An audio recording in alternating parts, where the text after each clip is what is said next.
को भुला दिया, कुरान करीम को ताक पर सजाने का एक बेहतरीन तोहफा समझ लिया है।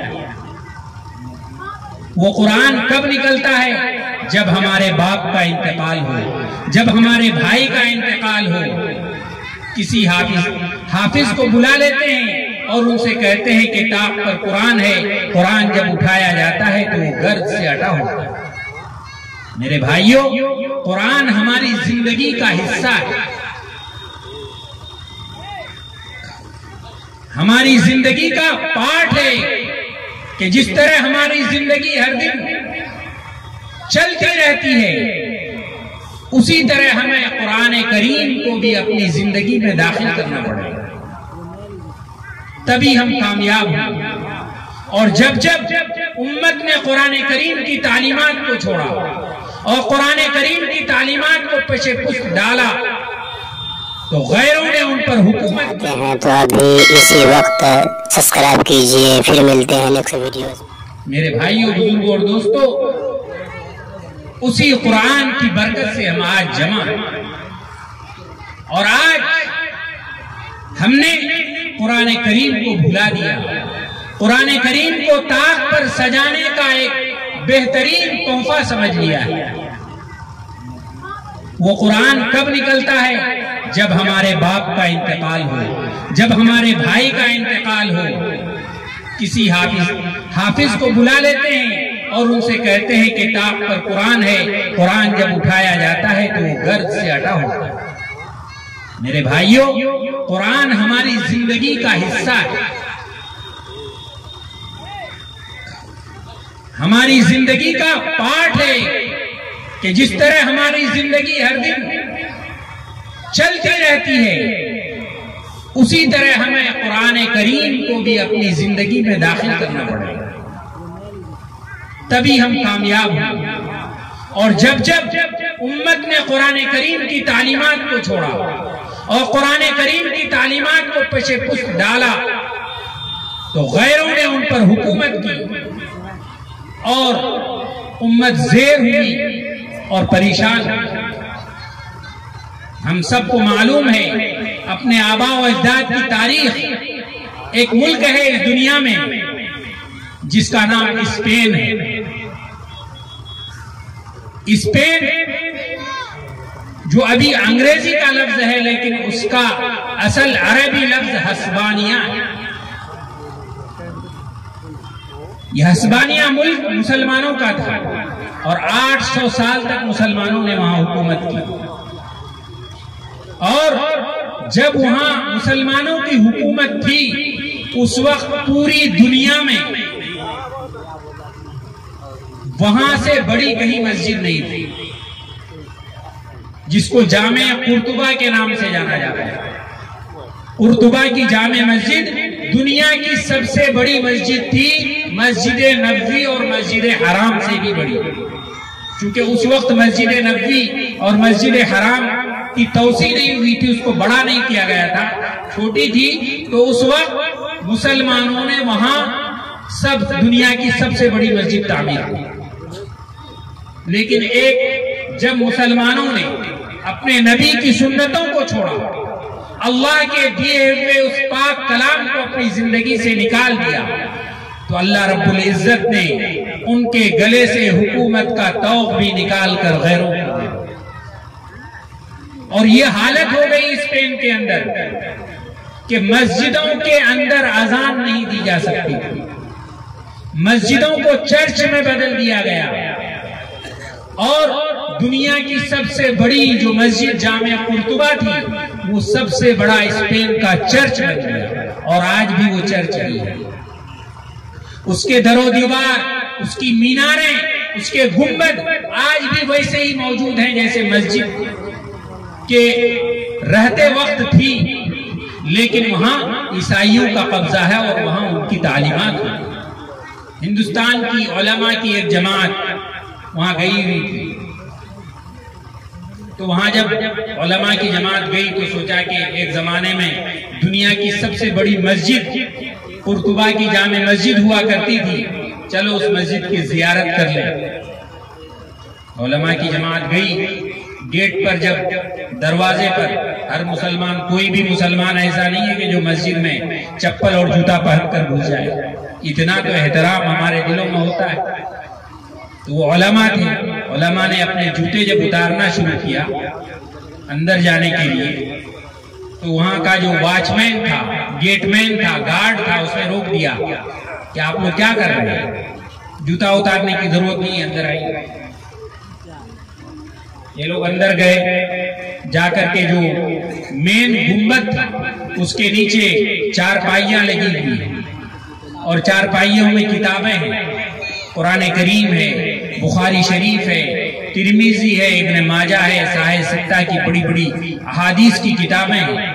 वहां कुछ तलबा पढ़ रहे हैं और कुछ लोग जो उस्ताद हैं उनके पढ़ा रहे हैं। इन लोगों ने वहां माजरा पूछा कि भाई हमको तो आने की इजाजत चप्पल के साथ दी गई और फिर यहाँ देख रहे हैं कि कुरान और हदीस की तालीम हो। तो वहां जो उस्ताद थे उन्होंने कहा कि हाँ, यहाँ कुरान की तालीम होती है, अहादीस को पढ़ाया जाता है, फिक्र और मसाइल की किताबें पढ़ाई जाती है, और पढ़ करके जब बच्चे यहाँ से मुकम्मल सारी चीजों का इल्म हासिल कर चुके होते हैं तो उस वक्त इनको कसम दिलाई जाती है कि ये पूरी जिंदगी इस्लाम को मिटाने के लिए दुनिया का कोना कोना में जाकर इस इल्म को गलत तर्जमे के साथ, गलत मतलब के साथ पूरी दुनिया में पेश करेंगे और मुसलमानों के गरीब तबकों को गुमराह करके ईसाई बनाएंगे और ईसाई मजहब में शामिल करेंगे। और वो सारे जो पढ़ने वाले थे सारे ईसाई थे, पढ़ाने वाले सारे राहिब और ईसाई आलिम। तो मेरे भाइयों, बुजुर्गों और दोस्तों, कुरान करीम की तालीम को जब हमने छोड़ दिया, अहादीस को जब हमने छोड़ दिया, तो गैरों ने उसको अपनाया और उसको उसी को मिटाने के लिए इस्तेमाल कर लिया। इस दीन को मिटाने के लिए और इसको बर्बाद करने के लिए कुरान करीम का उन्होंने इस्तेमाल किया। तो मेरे बुजुर्गों, भाइयों और दोस्तों, कहने का मकसद ये है कि आज जो ये छोटे छोटे मदारिस झोपड़ियों में और ये उलमा फटे पुराने कपड़ों में, ये तलबा चटाई में बैठे हुए कुरान और हदीस की तालीम हासिल कर रहे हैं, ये हमारे ईमान और हमारे मुस्तकबिल की हिफाजत का जरिया है। और मैं तो आगे बढ़कर यहां तक कहूंगा कि ये दुनिया के निजाम को बाकी रखने का जरिया है, क्योंकि हमारा ईमान है, हमारा ये अकीदा और ईमान है कि जब कायनात में कोई भी अल्लाह का नाम लेने वाला बाकी नहीं रहेगा, अल्लाह को, अल्लाह की उलूहियत और खुदा की खुदाइयत को मानने वाला बाकी नहीं रहेगा, अल्लाह रब्बुल इज्जत इस दुनिया को तबाह बर्बाद कर, क़यामत आ जाएगी। जब तक एक अल्लाह अल्लाह कहने वाला इस दुनिया में बाकी है, अल्लाह रब्बुल इज्जत करोड़ों अरबों इंसानों को रिज्क देंगे उस एक अल्लाह वाले को। तो आज जो हमारी बदआमलियों के बावजूद हमें जो रिज्क मिल रहा है, इन्हीं मासूम बच्चों की तिलावतों की बरकत से मिल रहा है, इन्हीं बोरिया नशीनों की मेहनत के बदौलत मिल रहा है, इन्हीं उलमा सुलहा की जांफेशानियों के बदौलत मिल रहा है। हमें इनकी कद्र करनी चाहिए। मेरे भाइयों, बुजुर्गों और दोस्तों, अल्लाह रब्बुल इज्जत इस दुनिया में अहले ईमान को जो भेजे हैं वो अपनी इबादत के लिए भेजे। ये दुनिया दारुल अमल, दारुल इम्तिहान है। और हम में से जिनके भी बच्चे स्कूलों में, कॉलेजेस में, मदारिस में पढ़ते हैं, वो जानते हैं कि बच्चे जब एग्जाम हॉल में जाते हैं तो उनको सिर्फ एक ही चीज की फिक्र रहती है कि हमारा एग्जाम का पर्चा किस तरह से अच्छा हो जाए। अगर वहां लाइट नहीं रहे, बिजली, पंखा न चले, गर्मी का जमाना हो, तो बच्चे को पंखे के फिक्र से ज्यादा अपने सवालात और क्वेश्चन पेपर की फिक्र होती है कि हमारा क्वेश्चन किस तरह जल्द अज जल्द हल हो। इसी तरह भी हम नंबरात ले आए, सवालात के जवाबात लिखे। अगर वो बच्चा उस एग्जाम हॉल में जाकर पंखे की तरफ देखने लगे और इंतजामिया को, मैनेजमेंट को शिकायत करने लगे कि पंखा नहीं चल रहा, हम गर्मी में कैसे रहेंगे, तो भाई इम्तिहान का तो एक मुकर्ररा वक्त होता है। आप एग्जाम हॉल में घुसे, टाइम स्टार्ट हो गया, 3 घंटे का टाइम है। अब आप पंखे के चक्कर में 1-2 घंटा इधर उधर गुजार देंगे अपनी आराम और अपनी जिस्म को आराम पहुंचाने के लिए, तो आपका पर्चा छूट जाएगा, आप फेल हो जाएंगे। मेरे बुजुर्गों, ये दुनिया उसी तरह इम्तिहान का है। अगर हमने अल्लाह की इबादत को छोड़ दिया और दुनियादारी में मुकम्मल तौर पर लग गए तो हमारी आखिरत तबाह हो जाएगी और उस वक्त हम पछताएंगे और अल्लाह से कहेंगे कि अल्लाह मुझे दुनिया में लौटा दीजिए, 1 साल के लिए लौटा दीजिए, हम 100 साल की इबादत करके आएंगे। अल्लाह रब्बुल इज्जत कहेगा कल्ला इन्नहा कलिमतुन हुवा क़ाइलुहा, कि नहीं, हरगिज नहीं, ये तो वही बात है जो तुम दुनिया में भी कहा करते थे। जब तुम एक्सीडेंट कर गए थे, जब तुम बीमार हो गए थे, कोई दवाई असर नहीं कर रही थी, दुआ कर रहे थे अल्लाह मुझे ठीक कर दे, मैं तेरी इबादत करूंगा, मस्जिद ही में जिंदगी गुजार दूंगा, दुनिया से कोई लेन देन नहीं रखूंगा। लेकिन जब मैंने तुमको शिफा दे दी, जब मैंने तुमको बचा लिया, जब मैंने तुमको तुम्हारी दवाइयों के अंदर शिफा डाल दी, तुम्हें अच्छा कर दिया, तो फिर तुम हमको भूले, फिर वही दुनिया में मसरूफ हो गए, दीन को छोड़ दिया। अजान होती रही और तुम खेत में कुदाल चलाते रहे, अजान होती रही, तुम अपने घर की चार दीवारी को बनवाते रहे। मेरा मुअज्जिन तुम्हें पुकारता रहा कि हय्या अलल फलाह, आओ नमाज की तरफ, हय्या अलल फलाह, आओ कामयाबी की तरफ, लेकिन तुम्हारा अमल ये बता रहा था कि मेरी कामयाबी मेरे खेत में यूरिया छिटियाने में है, मेरी कामयाबी मेरे खेत में हल जुतवाने में है, मेरी कामयाबी मेरे खेत के गेहूं बोक करने में है, मेरी कामयाबी मेरे घर के दीवार को मुकम्मल करने में है, मेरी कामयाबी मेरे घर में रंगो रोगन करने में है, मेरी कामयाबी मेरी बच्ची की शादी ब्याह में है, मेरी कामयाबी मेरे बच्चों को तरक्की दिलाने में है। मेरे भाइयों, उस वक्त तुम भूल गए कि असल कामयाबी तो मस्जिद के अंदर है। तुमने दुनिया में ये करतूत दिखलाया और आज मरने के बाद भी अल्लाह को धोखा देना चाहते हो और कहते हो कि मुझे दुनिया में थोड़ी देर के लिए लौटा दीजिए, मैं इबादत ही इबादत करूंगा, खाए पिए बगैर, सोए बगैर, आराम किए बगैर। अल्लाह कहेगा इन्नहा कलिमतुन हुवा क़ाइलुहा।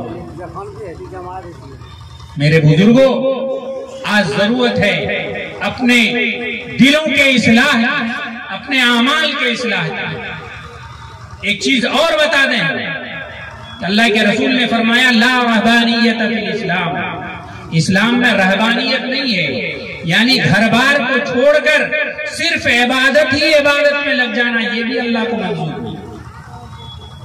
अपनी जरूरियात की तकमील भी जरूरी है और जरूरियात को जरूरियात समझ करके पूरा किया जाए। हम सब मेरठ पंजाब के सफर करने वाले लोग हैं, हमारे इलाके में जनरल बोगी में जाते हैं ट्रेन में, मई जून की गर्मी,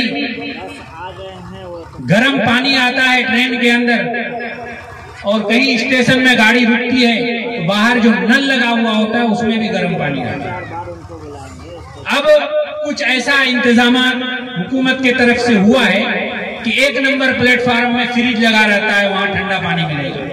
आपकी गाड़ी 8 नंबर प्लेटफार्म पे लगी और आपको मालूम है कि कटिहार स्टेशन में गाड़ी रुकी है, बरौनी में रुकी है, पटना में रुकी है, 1 नंबर प्लेटफार्म में फ्रिज का पानी है और गाड़ी सिर्फ 5 मिनट रुकने वाली है और हम अगर 8 नंबर से 1 नंबर तक जाएंगे, वहां फ्रिज का पानी बोतल में भर करके यहां तक आएंगे तो 10 मिनट खत्म हो जाएगा और गाड़ी निकल जाएगी।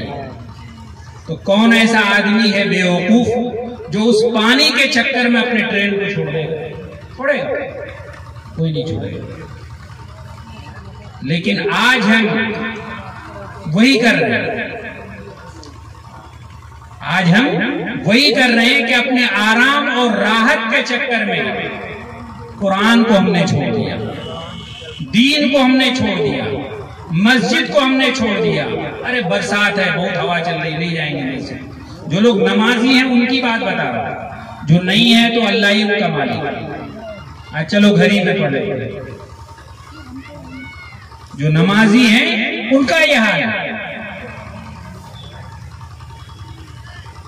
चलो अभी जोहर का वक्त है, खेत में है, कौन नमाज पढ़ेगा, वुज़ू करेगा, यहाँ कपड़े उपड़े गंदे हैं, कीचड़ लगा हुआ है पैर में, चलो असर में कज़ा कर लेंगे। मेरे दोस्तों आप देख रहे हैं NB मीडिया यूट्यूब चैनल। इस तरह का वीडियोस आपको मिलता रहेगा। लाइक और सब्सक्राइब जरूर कर लेना और इस वीडियोस को अपने दोस्तों में शेयर जरूर करना। फिर मिलते हैं एक और अच्छी वीडियोस लेकर, तब तक इजाजत दीजिए। अस्सलाम वालेकुम, खुदा हाफिज।